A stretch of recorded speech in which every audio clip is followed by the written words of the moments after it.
नमस्कार, मैं हूं कमलनाथ। आप देख रहे हैं यूथ यात्रा। यूथ यात्रा का यह पहला वीडियो है और हमारे साथ तमाम यूथ जुड़ चुके हैं। यही होता है स्टूडेंट लाइफ। यहाँ पे देख सकते हैं चार दीवारी में तमाम स्टिकर लगे हुए हैं, तमाम बैनर लगे हुए हैं, तमाम मैप लगे हुए हैं। यही होता है संकल्प और यही होता है भविष्य। इस जो संकल्प हमारे साथ जो दोनों युवाएं लिए हुए हैं, इनके विषय में पूछेंगे और इसी चार दीवारी से जो उम्मीद और जो भविष्य झलकता है, उसी देश का निर्माण भी होता है। तो हमारे साथ देख सकते हैं कि इस कमरे में एक लाइट भी जल रहा है। उजाला की कमी नहीं है, लेकिन इन दोनों युवाओं में उजाला है। तो आइए इन दोनों युवाओं से पूछते हैं किस चीज की तैयारी कर रहे हैं और क्या सोच रहे हैं। पूरी जानकारी लेते हैं और इस वीडियो को स्पेशल भी बनाते हैं। पीछे टाइमर भी लगा हुआ है, वो टाइमर भी आपको दिखाएंगे। वॉच टाइप का टाइमर है। तो सबसे पहले भैया, आपका क्या नाम है? अतुल कुमार सिंह। अतुल कुमार सिंह। यहीं से प्रयागराज से कि जौनपुर से है? क्या बात है। आपका क्या नाम है भैया? नवीन शुक्ला। नवीन शुक्ला। कहाँ से हैं आप? हम यही हंडिया इलाहाबाद से। हटिया से। तो भैया आप तैयारी क्या कर रहे हैं? इलाहाबाद आए हैं, बहुत उम्मीदें होती हैं। जौनपुर से इलाहाबाद आना, एक समर्पित भाव से एक 4x4 दीवार में रहना। तो ये जो समर्पण का भाव है, ये संकल्प का भाव है, ये जौनपुर से आपको इलाहाबाद लाया। क्या मतलब सोच के आप टीचर की तैयारी करते हैं। टीचर की तैयारी कर रहे हैं?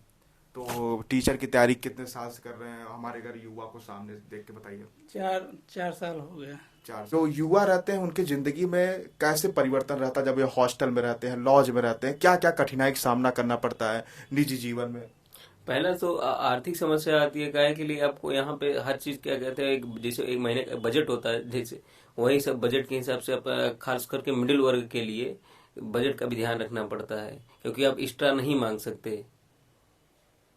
तो पूरे महीने का जो एक होता है कि कम से कम में ठीक से ठीक अपने को जो पोषण वगैरह मिले, उस हिसाब से सरवाइव करना होता है। आप टीचर की तैयारी कर रहे हैं, तो क्या लग रहा है टीचर की जो वैकेंसी कैसे आ रही है? अगर उस पर कुछ बताना चाहें हमारे दर्शक को। टीचर की प्राइमरी तैयारी कर रहे थे, बीएड किए थे और सरकार उसको सुप्रीम कोर्ट जो है उसको निकाल दी। बीएड को अब वही टीजीटी की पीजीटी की तैयारी करना है। वैकेंसी ही नहीं आ रही है कोई। जब वैकेंसी नहीं आता है तो आपको आपका जैसे मानसिक संतुलन कैसे आप अपने आप को बनाए रखते हैं? ये बहुत बहुत बड़ी बात है कि आप घर से आए हैं और वैकेंसी नहीं आ रही है, तो कैसे संतुलन बनता है मानसिक? अरे संतुलन तो बहुत एकदम बिगड़ गया था। बस ऐसे अभी चल रहा है।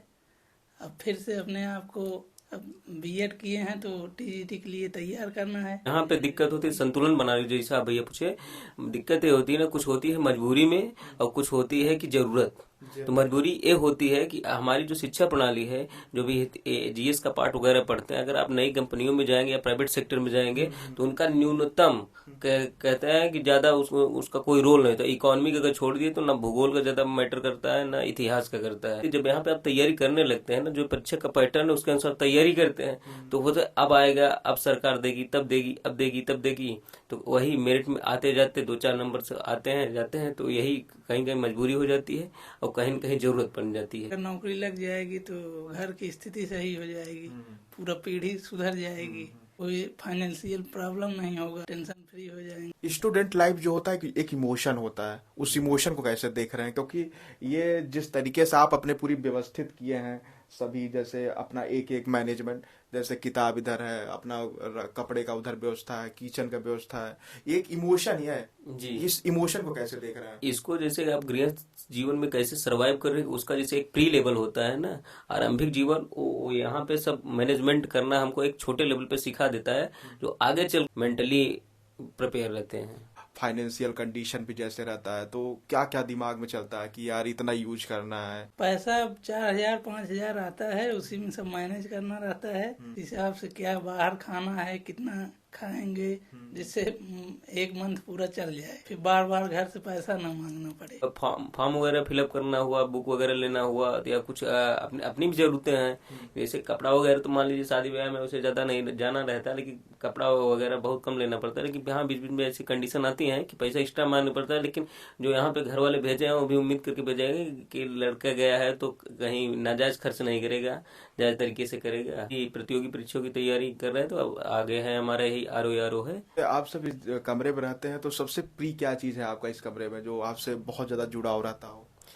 कमरे में तो वैसे जुड़ाव ज्यादा रखना भी नहीं चाहिए, क्या है कि ये भाड़े का कमरा है समझ रहे हैं ना। तो कहने का मतलब बपौती तो है नहीं, तो कहीं न कहीं जैसे कमरे का किराया हो गया बढ़ने को लेकर, तो कुछ न कुछ हो, थोड़ा नोक झोंक हो जाता है तो छोड़ना भी पड़ जाता है। तो इसमें ज्यादा मोह लेके क्या चलेंगे। हाँ, जो अपने यही है माई बाप इस समय प्रेजेंट टाइम नौकरी लेने के लिए किताबें हैं, उन्हीं से लगाव रहता है। कमरे का इस समय है 2400। जुड़ाव तो हो जाता है। फिर जैसे अब डारा हो गया, बांधा हो गया, खूंटी हो गया, अब उसको मैनेज करना थोड़ा दिक्कत हो जाता है ना, कि अंततः सभी मनुष्य स्वार्थी होते हैं और पैसे से किसी का पेट भरता नहीं, जितना आता है आता रहता है। जैसे खान पान में भी ध्यान देना पड़ता है, जैसे स्टूडेंट लाइफ में खान पान में भी ध्यान देना पड़ता है। खान पान में दोपहर को दाल चावल चोखा, अच्छा, रोटी भी बन जाती है, कुकर बन जाता है। हाँ, और शाम को सब्जी रोटी।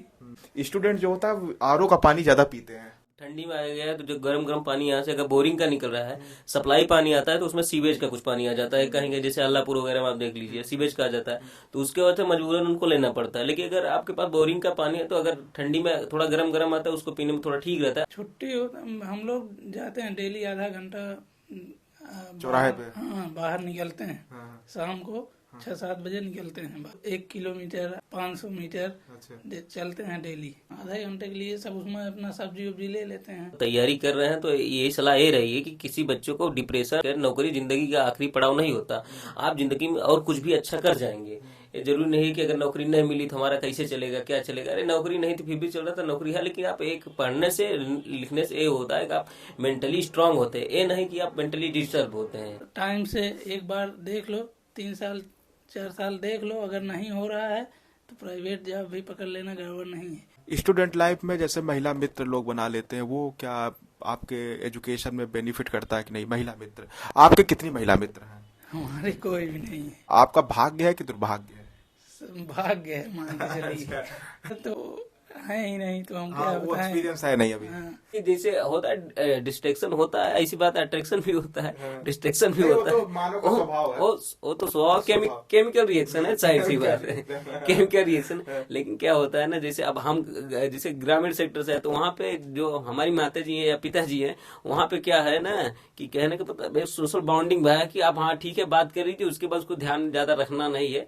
और ये भी ठीक भी है जब तक आप मेच्योर नहीं हो रहे हैं। महिला मित्र जैसे आपके ये दोस्त है, वैसे महिला मित्र भी आपकी होंगी, और क्या दिक्कत नहीं है। लेकिन ज्यादा अंदर तक जाना उसमें दिक्कत। विचारों का आदान प्रदान तो होना चाहिए, खुलेपन से होना चाहिए, इसमें क्या दिक्कत है। कमरे के छोटे से हिस्से में आस्था का भी प्रतीक देख सकते हैं। आस्था से कितना जुड़ाव है आपका? सामने दिखाने की कोशिश करिए। आस्था उस समय आपको काम करता है जब आप हर जगह से टूट जाते हैं ना, कहीं ना आप खड़े होंगे तो अंदर से खड़े होंगे।